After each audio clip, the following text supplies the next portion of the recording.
Idol, maayong adlaw, dalay ko ng Ginoo no sa lain na pod nga adlaw ug lain na pod nga adventure ato ang explore karong adlaw.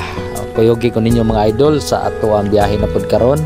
I'm sure nga kung taga Negros ka kani nga lugar familiar kayo ninimo. Kabalo ba ka kung asa ni? Yes idol, wala ka masipyat. Mao ni ang Himampangon sa Manhoyod, Negros Oriental. Kung inyo makita mga idol, mao ni ang ilahang landmark diha. Kung kita na gani ka ng isda nga naa diha kilid sa karsada, mao gina ang hununganan og stopubiranan sa mga riders nga moagi diha. Walang ko kabalo mga idol kung unsa ni nga klase sa isda, tilapia ba ni o unsa ni nga klase. Paki-comment daw kung unsa ning isda mga idol kay wa ko masuito ani. Pero makita na to diha mga idol ang view nga nindot kayo, di ba? Ang dagat tinaw kaayo. So ingon ana kanindot ang ilahang dagat diri mga idol.